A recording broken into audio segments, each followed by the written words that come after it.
أعوذ بالله من الشيطان الرجيم بسم الله الرحمن الرحيم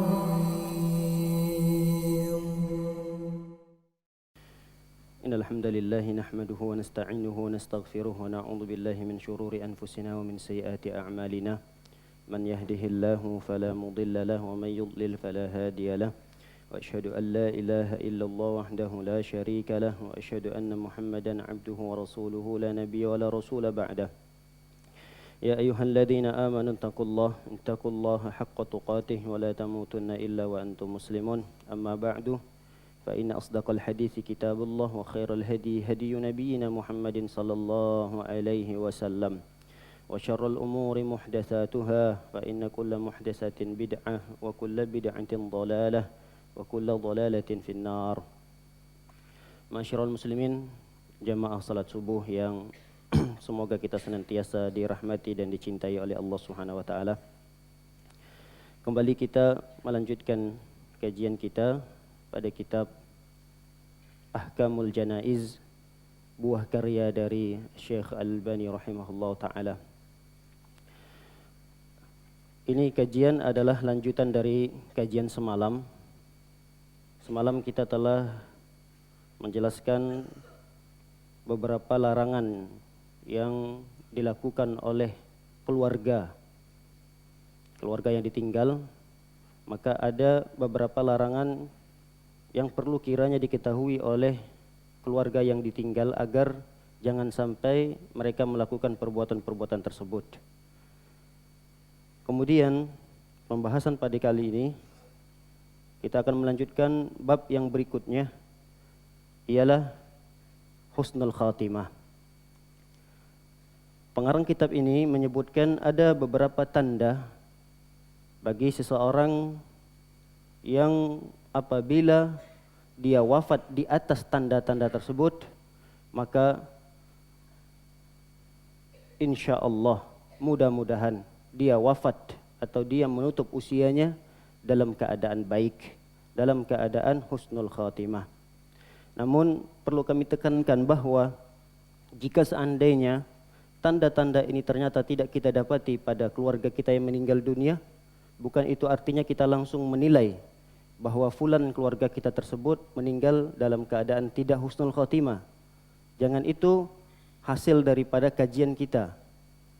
Kita hanya mengkaji tentang tanda-tanda, bukan sebuah kepastian bahwa apabila tanda itu ada pada diri seseorang, kita pastikan dia dalam keadaan husnul khatimah.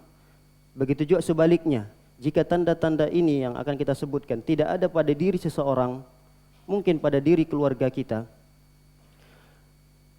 jangan sampai kita langsung memastikan bahwa saudara tersebut meninggal dalam keadaan tidak husnul khatimah atau su'ul khatimah. Itu bukan hasil daripada kajian yang ingin kita kaji. Kita hanya sekedar membahas tanda-tandanya, supaya kalau itu ada pada keluarga kita, kita bersyukur kepada Allah. Kita mohon semoga itu benar adanya jika terdapat tanda-tanda itu ada pada diri seseorang yang meninggal dunia. Namun memastikan itu bukanlah hak kita. Itu semata-mata hak Allah Subhanahu wa taala. Para hadirin dan hadirat dimuliakan oleh Allah Subhanahu wa taala. Di antara tanda-tanda husnul khatimah yang pertama disebutkan oleh pengarang kitab ini Syekh Al-Albani rahimahullah taala adalah di saat dia wafat, menjelang kewafatnya, dia sempat mengucapkan syahadat. Mengucapkan dua kalimat syahadat. Asyhadu an la ilaha illallah wa asyhadu anna Muhammadar Rasulullah. Atau minimalnya adalah hanya sepotong syahadat yang pertama, yaitu la ilaha illallah. Jika ia mampu menyempurnakan dua kalimat syahadat, ini lebih baik lagi. Sebagaimana sabda Rasulullah SAW mengatakan, man kana akhiru kalamihi la ilaha illallah dakhalal jannah. Siapa orang yang akhir ucapannya adalah kalimat la ilaha illallah, maka masuk surga, kata Rasulullah. Maka dijanjikan masuk ke dalam surga Allah Subhanahu wa taala.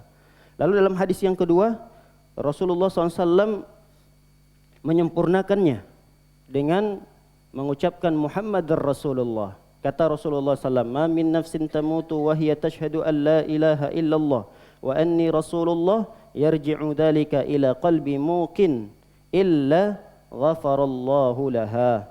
Kata Rasulullah SAW, tidaklah seorang jiwa yang meninggal dunia dalam keadaan bersyahadat la ilaha illallah, kemudian dia juga bersyahadat bahwa aku, yakni Muhammad, adalah utusan Allah Subhanahu wa taala. Yarji dzalika ila qalbi muqin, dengan hati yang betul yakin terhadap kalimat tersebut.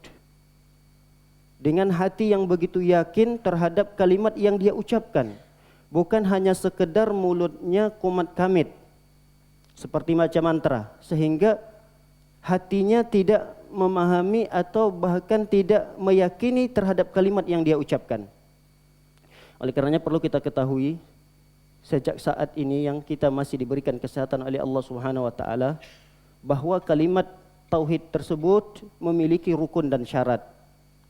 Jika tidak terdapat rukun dan syarat pada kalimat tauhid yang kita ucapkan, maka kata para ulama tidak sah tauhid kita. Seperti solat. Solat ada rukun, ada syarat. Haji ada rukun, ada syarat. Puasa ada rukun, ada syarat. Dan ibadah-ibadah yang lain ada rukun dan ada syarat. Begitu juga ibadah di dalam mengucapkan kalimat la ilaha illallah ada rukun, ada syaratnya. Di antara rukun dari la ilaha illallah kata para ulama tidak banyak. Ada dua. Yang pertama adalah nafi, yang kedua adalah isbat. Nafi adalah mentiadakan. Apa yang ditiadakan? Segala sesembahan selain Allah ditiadakan. Ini rukun yang pertama. Terdapat pada kalimat la ilaha. La ilaha itu rukun pertamanya dari kalimat tauhid. Tiada sesembahan. Maka ini rukun yang pertama disebut dengan nafi, mentiadakan segala sesembahan yang ada di muka bumi ini. Cukup sampai di situ rukunnya? Tidak. Lanjutkan rukun yang kedua. Karena kalau kita mencukupkan rukunnya sampai satu saja, pada potongan la ilaha saja, ini akan masuk dalam golongan orang-orang ateis yang tidak beragama, yang tidak meyakini ada Tuhan. Maka kita tetapkan siapa Tuhan yang berhak untuk disembah? Itulah Allah Subhanahu wa taala. Inilah rukun yang kedua disebut dengan isbat. Illallah. Terdapat pada kalimat illallah. Kalimat illa itu adalah pengecualian.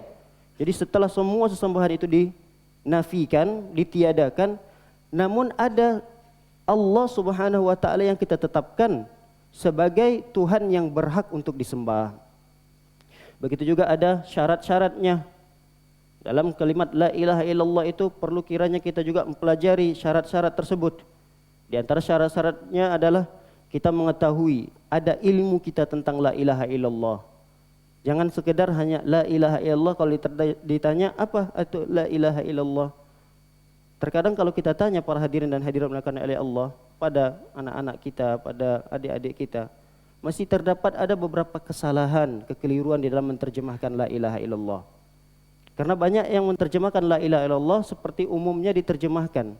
Padahal di sana ada koreksi dari para ulama dalam menerjemahkan la ilaha illallah. Kita biasanya menerjemahkan la ilaha illallah adalah, biasanya bagaimana kita menerjemahkan la ilaha illallah? Tiada Tuhan selain Allah. Ini ada koreksi dari para ulama. Tiada Tuhan selain Allah itu penerjemahannya kurang sempurna. Penerjemahan yang sempurna adalah tiada Tuhan yang berhak disembah. Jadi ditambah dengan kalimat berhak disembah. Kecuali siapa? Allah. Inilah terjemahan yang sempurna. Karena tafsiran la ilaha illallah itu adalah la ma'budah. Tafsiran ilah di sini adalah la ma'budah bihaqqin. Ada kalimat bihaqqin tambahannya. Bihaqqin itu apa? Berhak. Jadi tiada Tuhan atau tiada sesembahan. Boleh diterjemahkan Tuhan, boleh diterjemahkan sesembahan. Tiada sesembahan atau tiada Tuhan, tambahkan kalimat yang berhak disembah kecuali Allah Subhanahu wa taala. Mohon maaf, jika kita menerjemahkan kalimat la ilaha illallah, tiada Tuhan selain Allah, semua agama pun pasti menerjemahkan sama seperti terjemahan ini. Orang Yahudi juga akan mengatakan, kami juga tiada Tuhan, kami tidak mengimani Tuhan yang diimani oleh orang-orang Islam, kami tidak mengimani Tuhan yang diimani oleh orang Nasrani, kami tiadakan Tuhan itu. Siapa Tuhan kami? Ya Allah kami. Orang Nasrani pun akan mengatakan gitu. Kami juga tiada Tuhan selain Tuhan kami, Allah kami. Semua akan mengatakan seperti itu. Boleh di antara mereka yang mengaku bahwa kami menyembah Tuhan kami menafikan Tuhan-Tuhan selain kami, tapi kita tambahkan Tuhan-Tuhan mereka itu tidak berhak untuk disembah. Jadi Tuhan-Tuhan mereka itu tidak berhak disembah. Sehingga penerjemahan yang tepat kata para ulama adalah tambahkan kalimat yang berhak. Sehingga kalau seutuhnya kita terjemahkan, tiada Tuhan yang berhak disembah kecuali Allah Subhanahu wa taala. Dan itu mungkin tidak akan kita ketahui kecuali dengan ilmu. Makanya syarat la ilaha illallah yang pertama adalah al-ilmu. Kita ilmui kalimat tersebut. Kemudian yang kedua kata para ulama adalah al-yakin. Kita yakini. Tidak cukup sekedar mengilmui tapi tidak meyakini. Karena kalau sekedar ilmu, Abu Jahal paham sekali tentang kalimat ini. Abu Lahab paham sekali tentang kalimat ini. Kalau seandainya mereka tidak mengetahui kalimat tersebut, pastilah mereka akan mengucapkannya. Tapi karena pahamnya mereka terhadap kalimat tersebut, mereka enggan untuk mengucapkannya. Berarti ilmu harus ada keyakinan. Harus ada keyakinan. Orang-orang munafik mengucapkan kalimat ini. Asyhadu an la ilaha illallah wa asyhadu anna Muhammadar Rasulullah. Di tengah-tengah Rasulullah, di tengah-tengah para sahabat. Tapi apakah mereka meyakini apa yang mereka ucapkan? Tidak. Maka tidak sempurna kalimat tauhid mereka. Keislaman mereka tidak sempurna. Kemudian setelah dia ilmui, dia yakini, dia ikhlas, betul-betul ikhlas. Tidak ada paksaan di dalam mengucapkannya. Setelah dia ikhlas, kata para ulama, ada as-sidqu, pembenaran. Dia betul-betul jujur dalam mengucapkannya. Kemudian setelah as-sidqu adalah al-inqiyad, tunduk dan patuh terhadap kalimat itu. Sehingga konsekuensinya ketika seorang mengucapkan la ilaha illallah, dia harus tunduk dan patuh terhadap perintah Allah. Tidak sempurna syarat la ilaha illallah seseorang ketika dia mengucapkan la ilaha illallah tapi dia tidak sholat. Tidak sempurna. Karena ketika dia mengucapkan la ilaha illallah, konsekuensinya adalah dia harus tunduk kepada perintah Allah Subhanahu wa taala. Di antara perintah Allah adalah salat. Di antara perintah Allah Subhanahu wa taala adalah berpuasa. Di antara perintah Allah Subhanahu wa taala melakukan amalan-amalan soleh yang merupakan itu kewajiban bagi kita. Ini perintah Allah. Nah, inqiyad itu adalah bagian daripada rukun, bagian daripada syarat la ilaha illallah. Setelah ada inqiyad kata para ulama adalah qabul. Qabul itu menerima kalimat tersebut. Setelah ada penerimaan kita terhadap kalimat itu, barulah munculkan kalimat syarat yang terakhir, yaitu al-mahabbah, cinta kita terhadap kalimat itu. La ilaha illallah. Inilah kata para ulama rukun dan syarat la ilaha illallah. Yang menjadi pertanyaan bagi kita adalah, apakah keislaman kita sah? Apakah keislaman kita sempurna jika kita tidak mengetahui rukun dan syarat ini?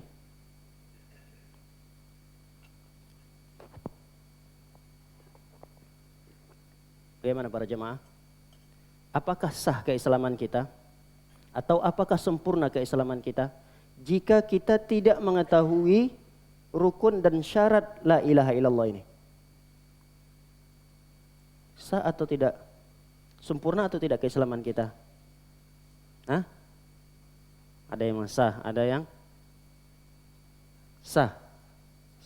Sah. Sempurna? Tidak sempurna. Kita tidak hafal ini.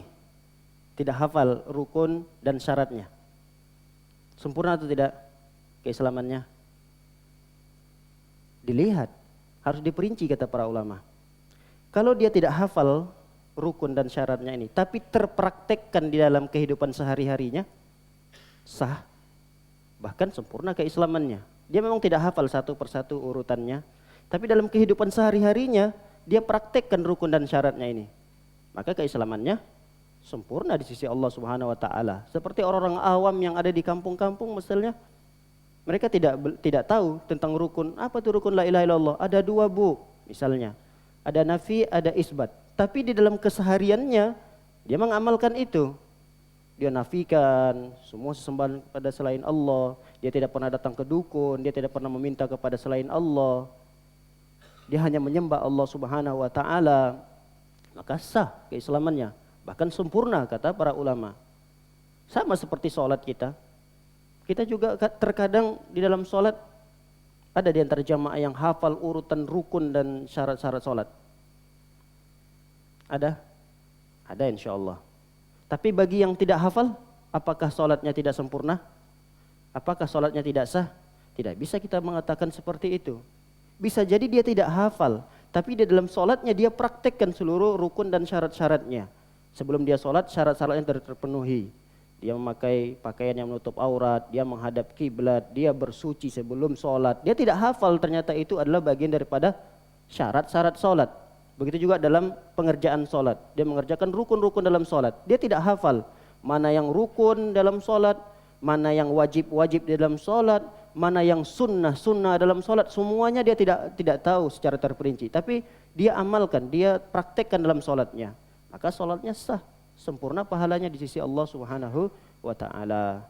Namun alangkah lebih baiknya ketika kita mendapatkan sebuah pelajaran, maka hendaknya kita pelajari, di antaranya ilmu itu ya kita hafal apa itu rukun dan syarat-syarat la ilaha illallah, mumpung kita masih diberikan kesehatan. Mudah-mudahan dengan kita menghafalnya, mengetahuinya, itu akan mempermudah kita di saat kita wafat, menjelang wafat kita dimudahkan oleh Allah Subhanahu wa taala mengucapkan kalimat yang suci tersebut, kalimat la ilaha illallah atau kalimat al-ikhlas. Disebut kata para ulama, kalimat al-ikhlas yaitu adalah kalimat la ilaha illallah di saat menjelang ajal kita dijemput oleh Allah Subhanahu wa taala. Para hadirin dan hadirat dimuliakan oleh Allah Subhanahu wa taala. Ada satu hadis dalam bab ini. Hadis yang pertama sudah kita baca dan kita sudah jelaskan semalam. Hadis yang kedua dijelaskan oleh para ulama bahwa Talha bin Ubaidillah bertemu dengan Umar bin Khattab dalam keadaan wajah Talha ini tidak ceria, kelihatan galau. Wajah Talha ini kelihatan galau. Lalu Umar bertanya, "Wahai Talha, ada apa denganmu? Apakah ada seseorang yang menyakitimu?" Kata Talha, "Tidak. Aku hanya pernah mendengar sebuah hadis. Hadis tersebut ada sebuah kalimat. Di dalam hadis itu ada sebuah kalimat. Tapi saya tidak sempat tanyakan tentang kalimat apa yang dimaksud oleh Rasulullah sallallahu alaihi wasallam tersebut." Kata beliau mengatakan, "Inni la a'lamu kalimatan la yaquluha 'abdun 'inda mautihi illa asyraqa laha launuh." Sesungguhnya aku mengetahui sebuah kalimat, tapi kalimat tersebut belum sempat ditanyakan oleh Talha bin Ubaidillah kepada Rasulullah sallallahu alaihi wasallam. Kepada Abu Bakar juga tidak sempat ditanyakan oleh Talha ini. Kalimat tersebut aku ketahui, la yaquluha 'abdun, bahkan keutamaannya sangat besar. Kata beliau, la yaquluha 'abdun, tidaklah diucapkan oleh seorang hamba kalimat itu inda mautihi, yakni di saat ajalnya dijemput oleh Allah Subhanahu wa taala. Illa asyraqa laha launuh, kecuali wajah-wajahnya akan berseri-seri. Terlihat wajahnya akan senang di saat ruhnya dicabut oleh Allah Subhanahu wa taala. Wa naffasallahu anhu qurbatah, dan Allah Subhanahu wa taala akan menghilangkan kesusahannya. Jadi kalimat itu sangat mulia sekali. Kalimat itu bisa membuat berseri-seri wajahnya dan juga bisa diangkat kesusahan oleh Allah Subhanahu wa taala. Kata Umar bin Khattab, "Kamu tidak tahu kalimat itu?" Kata Talha, "Iya, saya tidak tahu kalimat itu." Talha sebenarnya sudah menebak, tapi khawatir salah sehingga dia bertanya lagi kepada beberapa sahabat ahli ilmu. Di antaranya Dia tanyakan itu kepada Umar bin Khattab. Kalimat itu, kata Umar bin Khattab menjawab, adalah kalimat yang diajarkan oleh Rasulullah sallallahu alaihi wasallam kepada pamannya Abu Thalib. Jadi kalimat tersebut, kata Umar bin Khattab, adalah kalimat yang diajarkan oleh Rasulullah SAW kepada pamannya Abu Thalib di saat itu Abu Thalib sedang sakratul maut. Karena ketika Abu Thalib paman Rasulullah SAW, jadi Rasulullah SAW itu dalam berdakwah tidak pernah putus semangat. Dalam kesehariannya Rasulullah SAW tetap berdakwah, bahkan di dekatnya ada Abu Thalib, sampai-sampai Abu Thalib menjelang wafat pun beliau dakwakan. Dia datang menjenguk pamannya. Di saat itu dia membisikkan kepada pamannya, "Ya ammi, wahai pamanku, qul la ilaha illallah." Ucapkan kalimat la ilaha illallah ini. Dengan kalimat tersebut aku bisa berhujjah di hadapan Allah Subhanahu wa taala. Tapi karena di samping Abu Thalib ada beberapa pembesar-pembesar Quraisy, dia pun enggan untuk menerima dan mengucapkan kalimat la ilaha illallah tersebut. Keengganannya tersebutlah menyebabkan dia wafat dalam keadaan tidak bertauhid. Kata Thalha mengatakan, kata beliau, iya, saya pun betul menebak kalimat yang dimaksud oleh Rasulullah SAW, yang apabila diucapkan ketika ajal menjemput, yang membuat wajah berseri, kemudian kesusahan akan diangkat oleh Allah Subhanahu wa taala, itulah kalimat la ilaha illallah.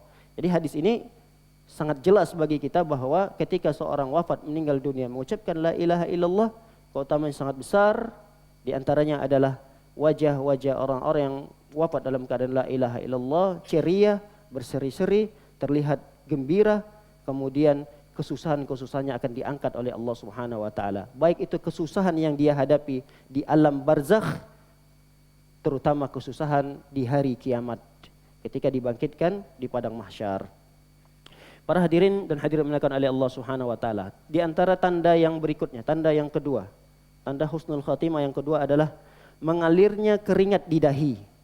Setelah meninggal dunia, kita lihat ada beberapa orang terkadang di dahinya itu ada keringat. Nah, kata para ulama bahwa tanda berkeringatnya dahi seorang yang meninggal dunia ini adalah tanda dia wafat dalam keadaan baik, wafat dalam keadaan husnul khatimah. Rasulullah sallallahu alaihi wasallam bersabda, "Al-mu'min yamutu bi'araqil jabin." Seorang mukmin meninggal dunia dalam keadaan keningnya berkeringat. Keningnya berkeringat. Nah, para hadirin dan hadirat dimuliakan oleh Allah Subhanahu wa taala. Para ulama menafsirkan kenapa orang yang meninggal dunia dalam keadaan baik, keningnya berkeringat. Di antaranya ditafsirkan oleh para ulama, termasuk ulama dari kalangan para sahabat. Ibnu Mas'ud radhiyallahu taala anhu, beliau mengatakan bahwa seorang mukmin meninggal dunia dalam keadaan keningnya berkeringat karena sesungguhnya dia sedang berjuang melawan rasa sakit yang dia derita di saat sakratul maut itu. Jadi sakratul maut itu bukan perkara yang mudah. Sakratul maut itu bukan perkara yang enteng. Bahkan sesoleh apapun orang, maka dia dipastikan akan merasakan sakratul maut ini. Mungkin kita pernah merasakan rasa sakit yang sangat sakit yang belum pernah kita rasakan selamanya. Mungkin pernah dalam hidup kita merasakan satu penyakit yang itu rasanya luar biasa. Penyakit apakah itu yang pernah kita rasakan? Tapi ingat, sakratul maut itu lebih berkali-kali lipat daripada sakit yang kita rasakan semenjak kita hidup di dunia ini. Sehingga para ulama mengatakan Rasulullah SAW pun sakratul mautnya 2 kali lipat sakitnya daripada manusia biasa. Nah, para hadirin dan hadirat dimuliakan oleh Allah SWT, itulah perjuangan melawan rasa sakit sakratul maut itu. Perlu perjuangan, penderitaan yang diderita oleh orang sakratul maut sehingga berkeringatlah keningnya. Dan itu kata para ulama, kebaikan baginya. Ketika seseorang merasakan sakit sakratul maut, itu adalah merupakan kebaikan. Kenapa? Karena itu akan menjadi wasilah baginya untuk diampuni dosa-dosanya oleh Allah Subhanahu wa taala. Wasilah untuk diampuni dosanya oleh Allah Subhanahu wa taala. Jangankan rasa sakit yang bersangatan seperti itu. Seorang mukmin apabila ditusuk oleh duri saja, duri yang kecil, itu bisa mengampuni dosa. Apalagi rasa sakit yang begitu besar, kata para ulama. Rasa sakit yang begitu besar ini diderita oleh seorang mukmin, maka dengan begitu dia meninggal dunia dalam keadaan dosa-dosanya diampuni oleh Allah Subhanahu wa taala. Oleh karenanya perjuangannya itulah yang menyebabkan, kata para ulama, keningnya berkeringat. Ada lagi penafsiran yang lain, di antaranya adalah Syekh Ibnu Utsaimin rahimahullah taala. Beliau menafsirkan kenapa seorang mukmin meninggal dunia dalam keadaan berkeringat keningnya. Ini menunjukkan bahwa di dalam hidupnya orang tersebut berjuang dan senantiasa bekerja keras. Jadi sampai-sampai terlihat tanda bahwa orang ini adalah pekerja keras di dalam melakukan ketaatan kepada Allah, di dalam meninggalkan kemaksiatan kepada Allah selama hidupnya, sampai-sampai menjelang matinya pun dia tetap bekerja keras untuk melakukan itu. Jadi kerja kerasnya itu terlihat sampai dia meninggal dunia. Karena semasa hidupnya ini orang adalah orang yang senantiasa taat melakukan perintah Allah, dan juga orang yang dimudahkan untuk menjauhi segala apa yang dilarang oleh Allah Subhanahu wa taala. Para hadirin hadirat oleh Allah Subhanahu wa taala, di antara tanda husnul khatimah yang ketiga adalah meninggal dunia pada hari Jumat atau malam Jumat, Kamis malamnya. Ini tanda yang ketiga bahwa ketika seseorang meninggal dunia dalam keadaan baik adalah ketika dia meninggal dunia di hari Jumatnya atau di malam Jumatnya, di Kamis malamnya. Sebagaimana sabda Rasulullah sallallahu alaihi wasallam, "Ma min muslimin yamutu yaumal jum'ah aw lailatal jum'ah illa waqahu Allahu fitnatal qabri." Tidaklah seorang muslim yang meninggal dunia di hari Jumat atau di malam Jumatnya illa waqahu Allahu fitnatal qabr, kecuali Allah akan melindunginya, kecuali Allah akan menyelamatkannya dari fitnah kubur. Apa yang dimaksud dengan fitnah kubur di sini? Kata para ulama adalah dari pertanyaan dan azab kubur. Allah akan selamatkan dia, Allah akan lindungkan dia dari pertanyaan. Bisa jadi dia tidak ditanya oleh malaikat. Atau kata para ulama bisa jadi dia ditanya tapi diberikan kemudahan untuk menjawabnya. Ketika dia mampu untuk menjawabnya, maka dia tidak akan diazab oleh Allah Subhanahu wa taala dalam kuburnya tersebut. Oleh karenanya hadis ini sangat jelas memberikan penjelasan kepada kita bahwa seorang muslim yang meninggal di hari Jumatnya atau di malam Jumatnya ini adalah menandakan bahwa orang tersebut meninggal dalam keadaan husnul khatimah. Sekali lagi ini bukan menjadi sebuah kepastian. Karena meninggal di hari apa saja, di mana saja, kapan saja, jika orang yang meninggal tersebut adalah orang yang baik, kesehariannya baik, orangnya terkenal dengan istiqomah di atas kebaikan, meninggal di selain hari Jumat, bisa jadi dia juga orang yang meninggal dalam keadaan husnul khatimah, walaupun dia meninggalnya selain daripada hari atau selain daripada malam Jumat. Karena yang menjadi patokan kita, kepastian itu bukan tanda-tanda ini. Sehingga di hari apapun, dimanapun seseorang meninggal dunia bisa jadi dia dalam keadaan husnul khatimah. Yang penting dia wafat dalam keadaan menutup usianya dalam keadaan baik dan istiqomah di atas kebaikan tersebut. Para hadirin dan hadirat dimuliakan oleh Allah Subhanahu wa taala. Di sini ada penafsiran para ulama terkait dengan hadis ini. Di antara yang menafsirkan hadis ini adalah seorang ulama besar yang bernama Al-Hakim At-Tirmidzi. Beliau mengatakan, kenapa seorang muslim yang meninggal dunia di hari Jumat atau di malam Jumat tidak diazab oleh Allah dalam kubur? Tidak diazab oleh Allah Subhanahu dalam kubur? Karena yang pertama kata mereka, kata para ulama, mereka neraka ternyata tidak dinyalakan oleh Allah Subhanahu wa taala di hari Jumat tersebut. Jadi neraka di hari-hari yang lain dinyalakan oleh Allah Subhanahu wa taala. Kecuali di hari Jumat itu, kata para ulama, neraka tidak dinyalakan oleh Allah Subhanahu wa taala. Oleh karenanya itu bisa kita praktekkan pada keseharian kita. Rasulullah SAW pernah mengatakan, syiddatul harrah min faihil jahannam. Kalau siang begitu panas, di siang hari begitu panas, itu merupakan percikan api neraka jahanam. Oleh karenanya kita disunnahkan fa'abridu bis shalah. Kalau mau salat nantilah diakhirkan sedikit, nunggu agak redah panasnya. Maka ada hal yang disunnahkan di dalam pengerjaan salat zuhur, boleh kita akhirkan pengerjaan salat zuhur kalau cuacanya sangat panas sekali. Dan panas itu adalah bagian daripada percikan api neraka jahanam.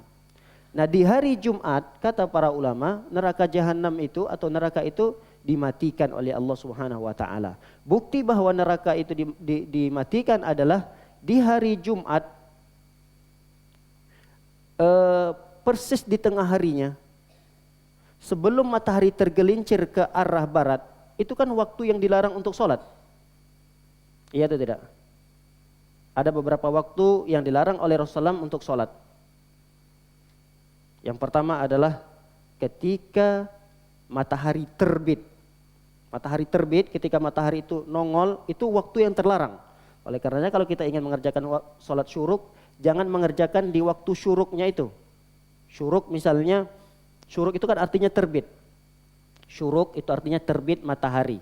Nah, misalnya jam syuruk itu jam 6. Tidak boleh kita langsung mengerjakan sholat duha atau sholat syuruk di jam 6-nya itu persis. Karena itu adalah waktu yang terlarang untuk mengerjakan sholat. Kita tambah 10-15 menit. Waktu yang kedua yang terlarang adalah ketika matahari persis ada di atas kita. Nah, itu di tengah hari. Dan waktu yang ketiga adalah ketika matahari tenggelam. Baik. Kita ingin kembali kepada permasalahan, yaitu matahari persis berada di tengah kita. Itu kan waktu yang terlarang untuk mengerjakan sholat sunnah. Kira-kira waktu itu adalah 10-15 menit. Jadi dari 10-15 menit itu adalah waktu yang terlarang untuk mengerjakan sholat. Di hari Jumat itu dikecualikan. Bagi orang-orang yang sholat Jumat datang di awal waktu, sehingga dia mengerjakan sholat salam 2 rakaat, berdiri lagi salam 2 rakaat, salam lagi 2 rakaat, salam lagi, mengerjakan sholat mutlak. Kemudian dia baca Quran, setelah baca Quran dia muncul rasa bosannya, dia berdiri sholat lagi, habis itu baca Quran sholat lagi. Nah, ternyata dia sholat yang dia lakukan itu di hari Jumat di waktu-waktu terlarang. Maka pengecualian itu terjadi pada hari Jumat. Selama seseorang itu sholat sebelum khatib naik mimbar, maka tetap dibolehkan. Jadi waktu pelarangan sholat di tengah hari itu, ketika matahari berada persis di atas kita, itu ada pengecualian pada hari Jumat. Pada hari Jumat silahkan melakukan sholat mutlak, sholat yang tidak ada kaitannya dengan, tidak ada ikatannya dengan apapun, boleh dilakukan di hari Jumat. Nah, para hadirin oleh Allah SWT, oleh karenanya orang yang meninggal di waktu hari Jumat tersebut, dia mendapatkan keutamaan ini. Begitu juga kata para ulama bahwa di hari Jumat tersebut pintu-pintu neraka ditutup oleh Allah Subhanahu wa taala. Sehingga ketika ada orang yang meninggal dunia di hari tersebut, dia mendapatkan keutamaan ini. Ada juga para ulama yang menafsirkan bahwa penjaga-penjaga neraka di saat itu, di hari itu, dari Jumat, dia tidak bekerja menjaga neraka sebagaimana di hari-hari yang lain. Bahkan ada ulama yang mengatakan bahwa di hari Jumat itu apabila ada yang meninggal, maka dia disamakan seperti orang yang meninggal dalam keadaan syahid. Namun ini hanya sekedar penafsiran para ulama. Wallahu taala alam. Dasar atau landasannya dari dalil-dalil yang sahih, bisa jadi ini adalah penafsiran yang benar, bisa juga ini namanya penafsiran para ulama itu adalah hal yang keliru. Allah alam. Ini didapatkan dari beberapa rujukan. Para hadirin dan hadirat melakukan oleh Allah Subhanahu wa taala, ketika seseorang meninggal di hari Jumat atau di malam Jumat, janji dari Rasulullah SAW adalah dia akan dilindungi dari fitnah kubur. Fitnah kubur itu adalah pertanyaan atau azab kubur. Dan ini pertanda baik ketika seseorang tidak disiksa dalam kubur, tidak ditanya dalam kubur atau dimudahkan untuk menjawab pertanyaan kubur, maka setelahnya akan dimudahkan oleh Allah. Perjalanan setelahnya akan dimudahkan. Bahkan akan lebih mudah lagi. Sebagaimana sabda Rasulullah SAW mengatakan, innal qabra awwalul manazilil akhirah. Sesungguhnya kubur itu adalah beberapa tahapan menuju akhirat. Jadi itu tangga untuk menuju akhirat. Dia belum dikatakan hari akhirat, hari akhir. Jadi alam barzakh itu belum dikatakan hari akhir. Dia hanya tangga untuk menuju hari akhir. Kata Rasulullah sallallahu alaihi wasallam, fa in naja minhu fama ba'dahu aisar min. Apabila dia berhasil menghadapi, melalui yang ada di alam barzakh itu, berhasil dia, maka perjalanan setelahnya akan lebih mudah lagi. Perjalanannya untuk menuju akhirat di padang mahsyar akan lebih dimudahkan lagi oleh Allah Subhanahu wa taala. Jika sebaliknya dia tidak diberikan kesuksesan, artinya dia tidak bisa menjawab pertanyaan yang ditanyakan oleh malaikat di alam kubur, di alam barzakh, maka setelahnya akan lebih berat lagi. Setelahnya akan dia lewati perjalanan itu semakin berat untuk menuju Allah Subhanahu wa taala. Baik, para hadirat maka oleh Allah Subhanahu wa taala, di antara tanda-tanda seorang mati dalam keadaan baik adalah ketika dia wafat dalam keadaan syahid di medan perang.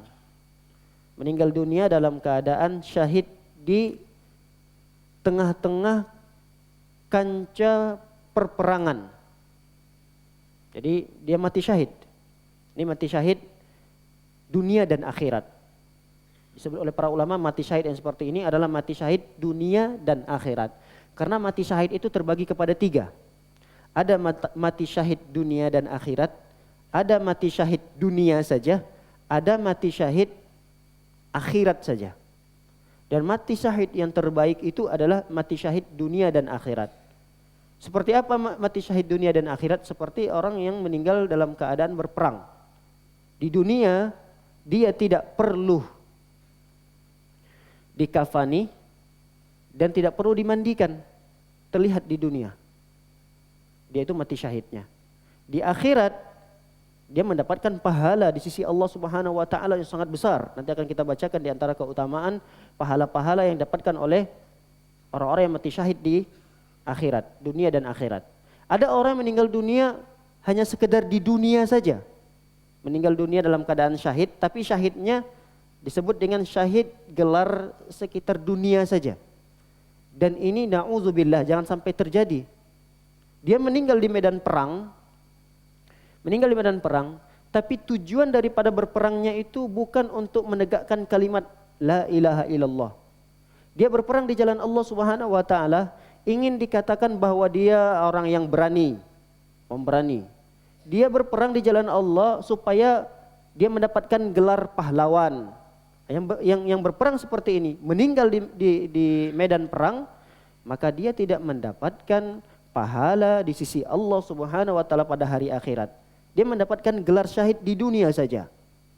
Di akhirat tidak didapatkannya. Bahkan orang yang seperti ini adalah orang yang pertama sekali yang akan dilempar oleh Allah dalam neraka. Kita ingat dalam sebuah hadis Rasulullah menyebutkan ada 3 golongan orang yang pertama sekali dilempar oleh Allah Subhanahu wa taala dalam neraka. Mereka adalah orang ahli ilmu, bacaan Al-Qur'annya bagus, tapi bukan karena Allah Subhanahu wa taala tujuannya. Agar dikatakan dia orang alim, agar dikatakan dia orang yang qari, bagus bacaannya. Yang kedua adalah orang yang dermawan, punya harta. Bukan orang yang pelit, orang yang dermawan. Orang yang dermawan itu artinya setiap pintu-pintu kebaikan pasti ada kebaikannya di sana. Dia titipkan uangnya di sana. Pintu kebaikan yang ini dia titipkan lagi hartanya. Tapi penitipan itu bukan semata-mata karena Allah Subhanahu wa taala. Supaya orang-orang tahu dan supaya dia mendapatkan gelar, oh, Bapak fulan ini orangnya dermawan. Di dunia dia dapatkan itu. Begitu juga orang yang mati syahid. Orang yang mati syahid Ketika berperang di jalan Allah Subhanahu wa taala, tujuannya bukan karena Allah Subhanahu wa taala, bukan karena membela Islam, bukan karena membela kalimat la ilaha illallah, supaya dikatakan dia sebagai pemberani, maka wafatnya bukanlah dalam keadaan husnul khatimah, bukan dikatakan syahid di akhirat. Ada yang ketiga, syahid di akhirat. Di dunia dia tidak syahid, tapi di akhirat dia syahid. Nanti akan kita bahas apa-apa saja orang-orang yang dia dikatakan meninggal dalam keadaan syahid, tapi di akhirat, di dunia tidak. Artinya dia tidak berperang di jalan Allah, dia tidak mengangkat senjata, dia tidak mati dalam keadaan tubuhnya luka-luka. Bisa jadi dia meninggal dunia di kasurnya. Nanti ada beberapa golongan-golongan orang tersebut. Tapi dia mendapatkan pahala syahid di akhirat. Di antaranya seperti disebutkan oleh para ulama, seorang ibu meninggal dunia di saat nifasnya, atau seorang ibu meninggal dunia di saat melahirkan. Ada juga yang meninggal dunia dalam keadaan tenggelam. Ada juga yang meninggal dunia dalam keadaan tertimbun oleh reruntuhan. Ini seperti ini dikatakan syahid. Tapi bukan syahid di dunia, syahid di akhirat. Buktinya bahwa dia bukan syahid di dunia, ketika jasadnya ditemui, dia tetap dimandikan, dia tetap dikafani. Dia tidak syahid di dunia. Tapi di akhirat insya Allah mudah-mudahan dia mendapatkan pahala yang dijanjikan oleh Rasulullah SAW. Apa itu janji dari Allah Subhanahu wa taala bagi orang-orang yang mati syahid? Kita lihat firman Allah Subhanahu wa taala dalam surah Ali Imran ayat yang 169 dan 100 sampai 171. Kata Allah Subhanahu wa taala, "Wala tahsabanna alladhina qutilu fi sabilillahi amwata, bal ahya'un 'inda rabbihim yurzakun." Jangan kalian mengira, jangan engkau mengira bahwa orang-orang yang terbunuh di jalan Allah mereka mati. Bal ahya'un, mereka itu masih hidup di sisi Allah. Mereka itu masih hidup 'inda rabbihim, di sisi Allah. Bahkan di sisi Allah mereka itu yurzakun, diberikan rizki oleh Allah Subhanahu wa taala. Farihina bima atahumullahu min fadlih, mereka dalam keadaan bergembira dengan karunia yang Allah berikan kepada mereka. Jadi selain mereka itu tidak mati di sisi Allah, mereka juga mendapatkan rizki, mereka mendapatkan kegembiraan, meninggal dunia dalam keadaan gembira terhadap karunia yang diberikan oleh Allah di alam barzakh. Kemudian yang berikutnya adalah wa yastabshiruna billadzina lam yalhaqu bihim. Bahkan dia juga bergembira dengan keluarga-keluarga yang dia tinggal. Dia tidak sedih. Anaknya yang masih kecil dia tinggal, istrinya yang masih muda dan cantik dia tinggalkan, dia tidak merasa sedih. Bahkan dia merasa gembira.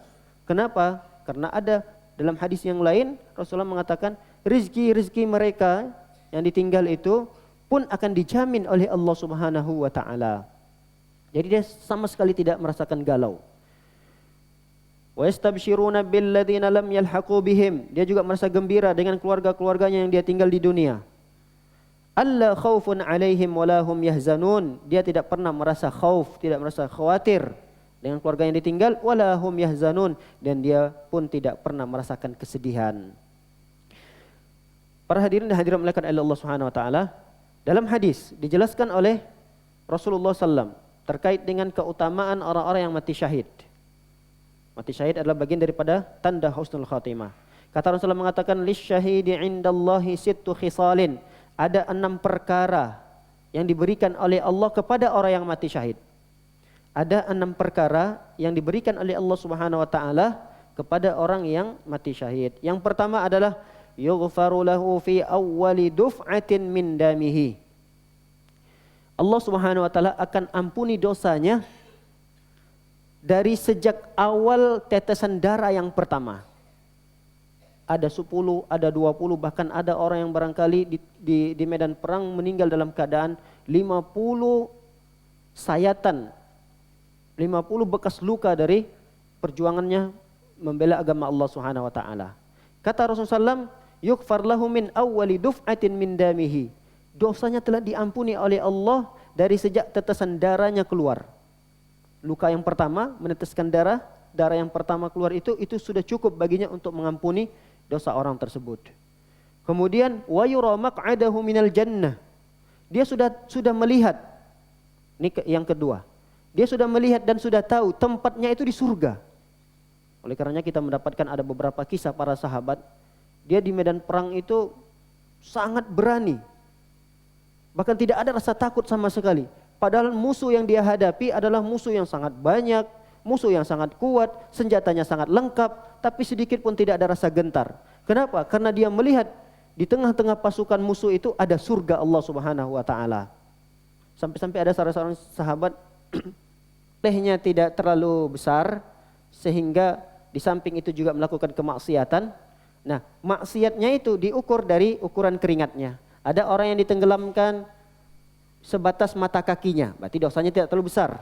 Ada orang yang ditenggelamkan seukuran lututnya, ada orang yang ditenggelamkan oleh keringatnya sendiri sepinggangnya, ada orang yang ditenggelamkan oleh Allah Subhanahu wa taala seukuran mulutnya sehingga dia tenggelam dengan keringatnya. Ini kan kengerian-kengerian, belum lagi nanti ada orang yang dibangkitkan dalam seperti ini, dalam seperti itu, dia digolongkan kelompok ini, digolongkan kelompok itu. Ini kan kejadian-kejadian pada hari kiamat yang begitu luar biasa. Nah, orang yang mati syahid, dia tenang-tenang saja. Dia biasa-biasa saja. Tidak ada rasa takut sama sekali.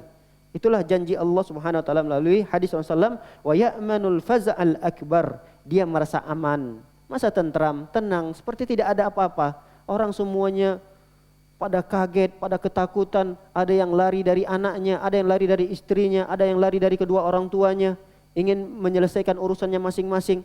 Dia biasa-biasa saja, tenang pada waktu yang orang pada sibuk di saat itu. Kemudian diantara janji yang berikutnya dari Rasulullah SAW, orang yang mati syahid adalah wa yuzawwaju minal huril ain. Allah Subhanahu wa taala akan nikahkan dia. Allah akan pasangkan orang yang mati syahid tersebut dengan huril ain, yaitu bidadari-bidadari Allah Subhanahu wa taala. Yang terakhir yang ketujuh adalah wa yushaffa'u fi 70 insanan min aqaribihi. Ini yang sangat luar biasa. Ialah wa yushaffa'u fi 70 insanan min aqaribihi. Dia diberikan izin oleh Allah untuk memberikan syafaat 70 orang dari karib kerabat yang siapa saja yang inginkan. Bukan 1-2 orang, 70 orang. Diberikan izin oleh Allah, nih tiket izin kamu memberikan syafaat kepada siapa saja yang kamu inginkan sebanyak 70 orang pada hari kiamat kelak. Subhanallah, orang yang mati syahid yang seperti ini dia bisa menyelamatkan saudara-saudaranya sebanyak 70 orang.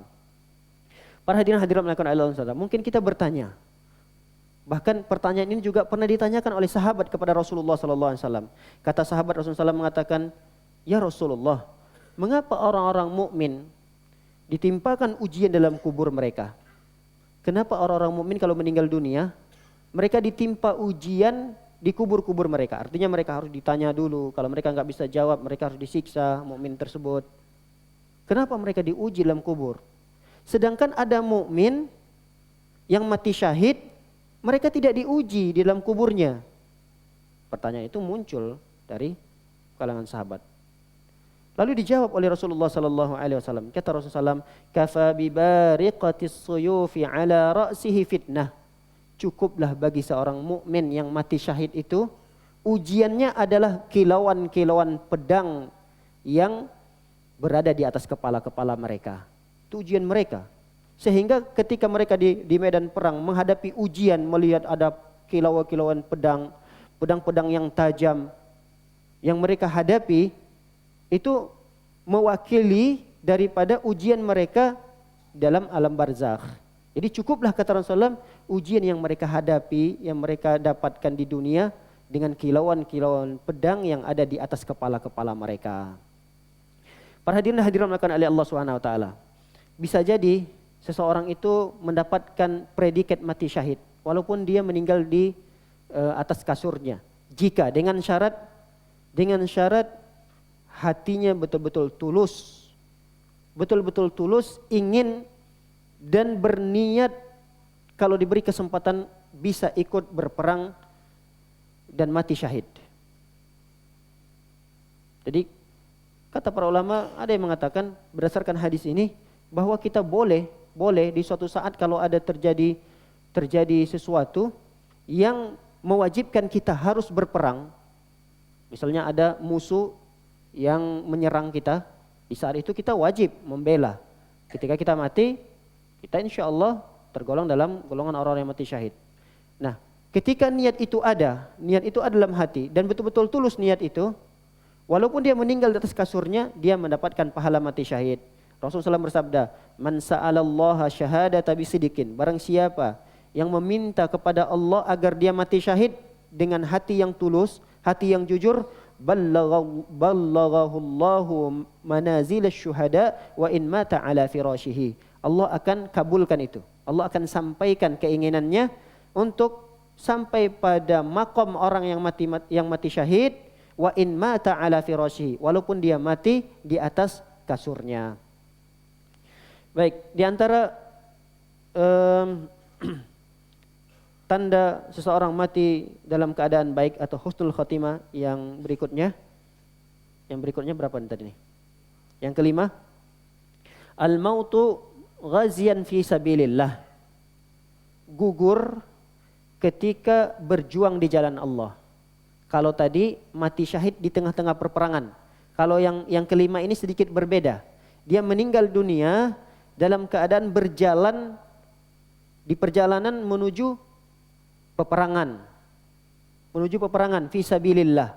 Fisabilillah itu sebagian ulama menerjemahkannya adalah di jalan Allah, maksudnya di peperangan. Walaupun dia tidak meninggal dunia di tengah-tengah berkecamuknya musuh, berkecamuknya peperangan, di tengah-tengah peperangan, di medan perang. Dia bisa jadi meninggal dunia di perjalanan menuju medan perang tersebut, maka dia juga dikatakan mati syahid. Bahkan termasuk tanda-tanda husnul khatimah. Rasulullah sallallahu alaihi wasallam pernah bertanya kepada para sahabat. Kata Rasulullah, "Ma ta'udduna syahida fikum?" Siapa saja yang masuk dalam kategori syahid menurut kalian? Ya, Rasulullah ingin bertanya, biasa. Cara Rasulullah belajar dan mengajar. Terkadang Rasulullah bertanya, terkadang Rasulullah langsung menyampaikan.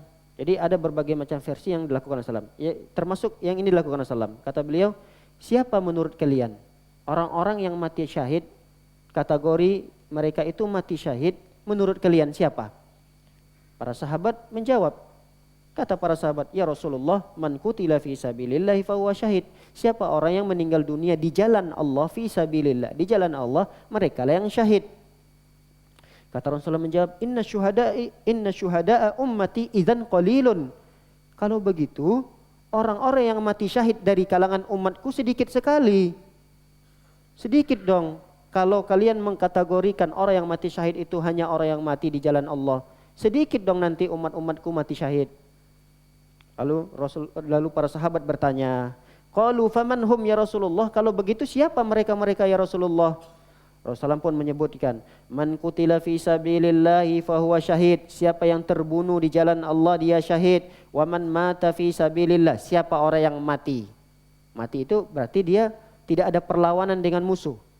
Mungkin dia karena sakit di perjalanan, mungkin saja dia jatuh dari kendaraan, terinjak oleh kuda atau ontanya, mati di jalan, dan ini pun termasuk dalam kategori syahid. Wa man mata fi sabilillah. Siapa orang yang mati di jalan Allah Subhanahu wa taala fahuwa syahid, maka dia pun syahid. Nah, para hadirin dan hadirat muliakan oleh Allah Subhanahu wa taala. Dalam hadis yang lain dijelaskan oleh Rasulullah sallallahu alaihi wasallam. Nanti banyak hadis seperti waman mata fit taun, siapa orang yang mati taun, terserang penyakit taun. Nanti akan ada poin yang berikutnya.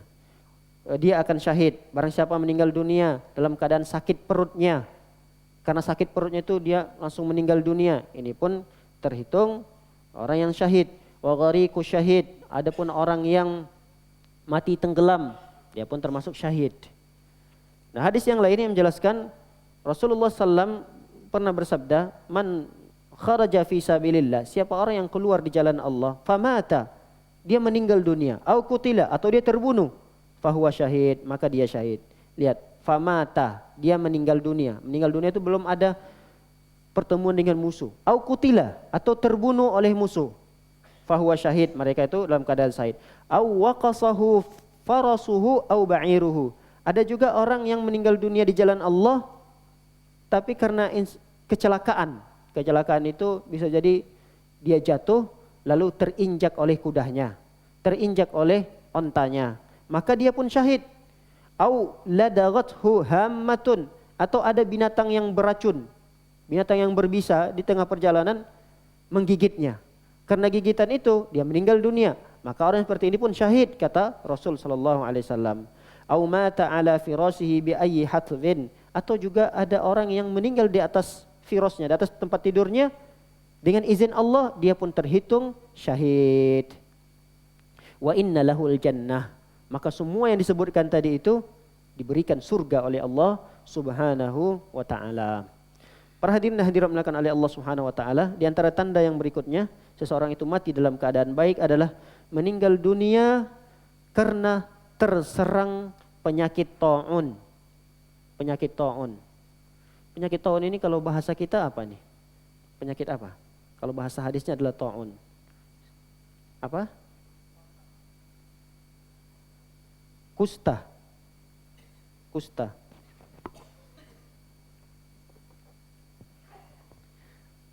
Kalau di sini diterjemahkan pes. Pes. Ada lagi bahasa yang lainnya adalah samper atau apa gitu. Tapi intinya penyakit ini adalah dia seperti bakteri. Seseorang itu terinfeksi bakteri. Bakterinya ini bakteri yang mematikan. Jadi memang bakteri yang sangat berbahaya. Dan dia bisa menyebar karena kutu yang kecil-kecil. Yang kutu tersebut bisa hinggap ke hewan-hewan yang biasa dekat dengan manusia. Bisa itu kucing, bisa itu anjing, bisa itu kelinci atau marmut dan seterusnya. Nah, terkadang hewan-hewan yang dekat dengan kita ini bisa menularkan penyakit itu melalui bekas-bekas makanan mereka, atau karena dia mencakar, cakarannya itu pada tubuh kita itu bisa terinfeksi penyakit ini. Bahkan ini terjadi di zaman Rasulullah SAW, bahkan di zaman Umar bin Khattab. Umar dilarang untuk masuk ke suatu daerah yang daerah tersebut terjadi wabah penyakit taun ini. Atau bahasa lainnya adalah wabah hitam. Wabah hitam, penyakit ini disebut dengan juga wabah hitam. Di antara gejala-gejala penyakitnya dijelaskan oleh beberapa ahli kesehatan. Di antaranya katanya adalah gejalanya dia demam menggigil, kepalanya sakit, otot-ototnya nyeri, kemudian susah bernapas, seluruh tubuhnya lemah, kemudian kulitnya pun menjadi hitam, bintik-bintik hitam, menjadi hitam kulitnya. Nah, yang seperti inilah yang disebut dengan orang-orang yang terkena penyakit taun. Mungkin di saat ini sudah mulai bagus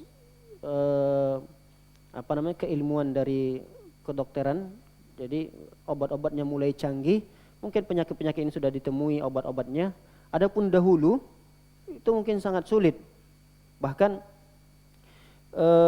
para sahabat ketika itu untuk menyembuhkan penyakit ini, mereka harus menggunakan pengobatan terakhir yang disebut dengan kai. Pengobatan yang disebut dengan kai. Nah, para hadirin dan hadirat dimuliakan oleh Allah Subhanahu wa taala, ketika seseorang diberikan ujian dengan ditimpakan penyakit taun ini, dia tidak boleh keluar dari daerahnya. Karena penyakit ini menular. Oleh karenanya Rasulullah SAW mengatakan, man yaqtuluhu batnuhu falan yu'adzab fi qabrihi. Bahkan kata para ulama, siapa orang yang dia bersabar ketika diuji, mohon maaf bukan itu hadisnya. Inti hadisnya adalah barang siapa yang dia bersabar ketika dia diuji dengan penyakit taun, dia bersabar di daerah di tempat dia tinggal, maka mudah-mudahan Allah Subhanahu wa taala mengampuni dosa-dosanya. Nah, para hadirin hadirat dimuliakan oleh Allah SWT, terkait dari hadis tersebut yang menunjukkan bahwa orang yang tertimpa penyakit taun ini termasuk dari golongan orang yang meninggal dalam keadaan baik adalah sabda Rasulullah SAW. Jadi awal sabda ini adalah Hafsah. Hafsah ini putri dari kalangan tabi'in. Hafsah bertanya kepada Anas bin Malik. Kata Hafsah bertanya, apakah yang menyebabkan Yahya bin Abu Amrah meninggal dunia? Kata Anas bin Malik, dia terkena penyakit ta'un. Maka dia berkata, dia sini Anas bin Malik mengatakan, aku teringat hadis Rasulullah SAW. At-ta'unu syahadatun likulli muslim. Sesungguhnya penyakit ta'un itu adalah penyakit yang menyebabkan seseorang wafat dalam keadaan syahid. Itulah yang menyebabkan dia mati syahid. Baik, hadis yang kedua. Hadis yang kedua yaitu hadis Aisyah. Aisyah pernah bertanya kepada Rasulullah SAW mengenai penyakit ta'un ini. Nabi SAW memberitahukan kepada Aisyah bahwa sesungguhnya ta'un ini azaban. Dia adalah bentuk azab dari Allah Subhanahu wa taala kepada siapa saja yang Allah kehendaki. Jadi penyakit ta'un ini merupakan azab siksaan Allah di dunia kepada siapa saja yang Allah kehendaki. Faja'alahu Allahu rahmatan lil mu'minin. Tapi ta'un ini dijadikan oleh Allah sebagai bentuk kasih sayang Allah untuk orang-orang yang beriman.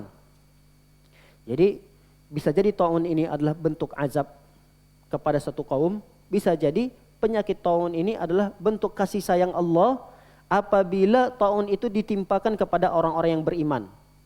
Falaisa min 'abdin yaqa'ut ta'un, maka tidaklah seorang hamba ditimpa penyakit ta'un fayamqusu fi baladihi sabiran, dia tinggal tetap pada tempat tinggalnya di daerah di negerinya, ya'lamu annahu lan yusibuhu illa ma kataballah, dan dia bersabar karena dia tahu bahwa apa yang telah ditetapkan Allah itu adalah merupakan takdir.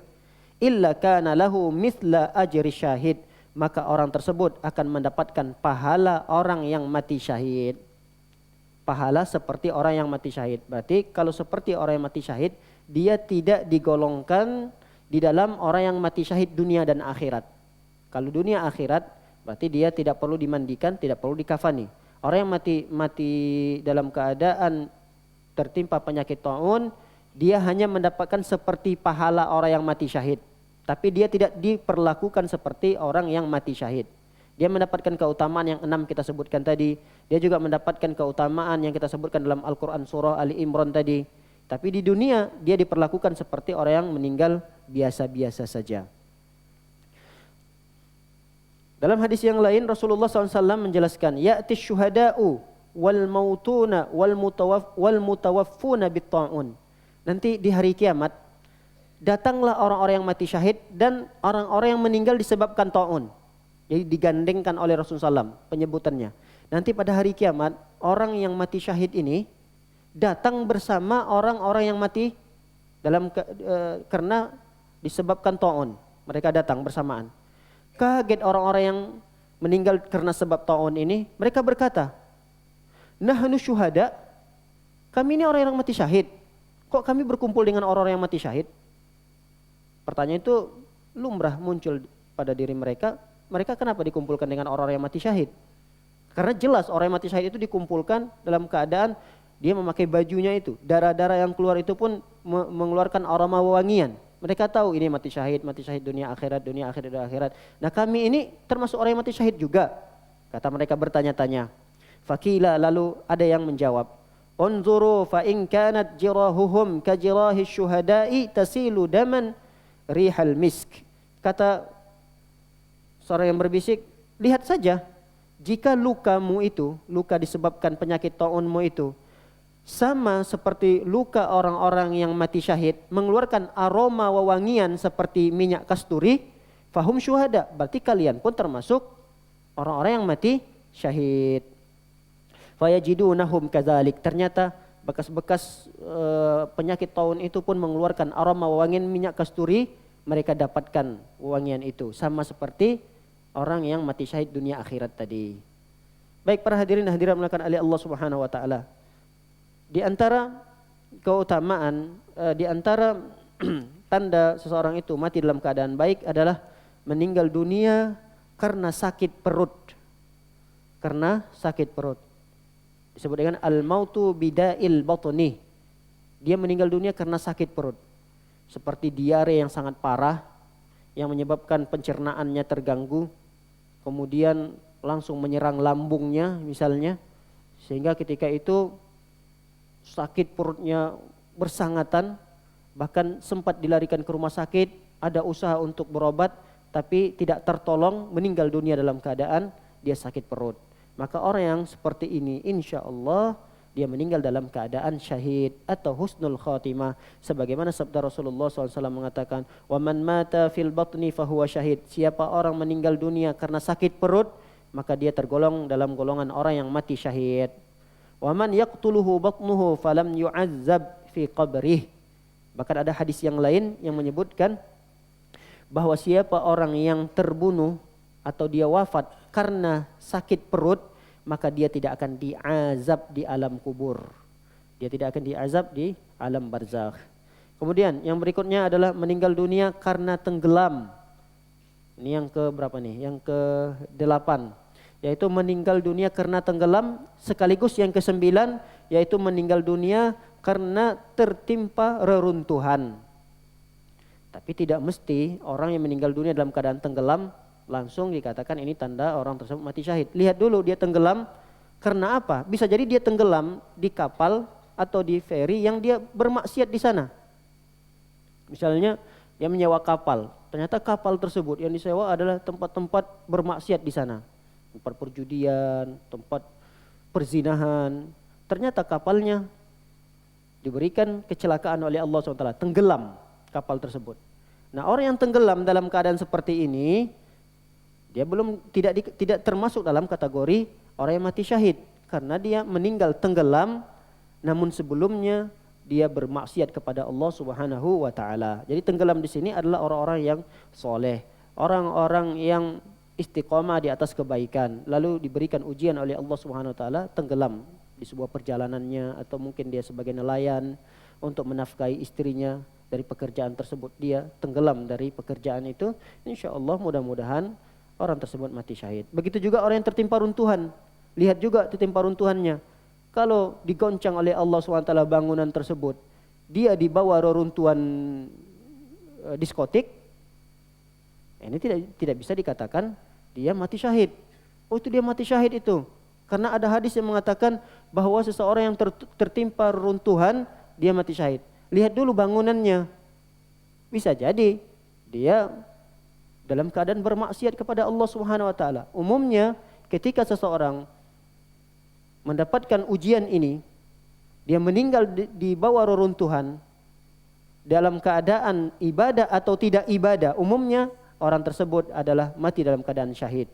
Bisa jadi sebab reruntuhan itu adalah goncangan gempa yang begitu dahsyat sehingga tidak sempat melarikan diri, tidak sempat menyelamatkan diri, dia wafat dalam reruntuhan tersebut. Walaupun dia dalam keadaan tidak beribadah, dalam keadaan istirahat tidur misalnya, insya Allah mudah-mudahan dia mendapatkan keutamaan tersebut. Sebagaimana sabda Rasulullah mengatakan, asy-syuhada'u khamsun, orang yang mati syahid akhirat, orang yang mati syahid akhirat itu ada 5.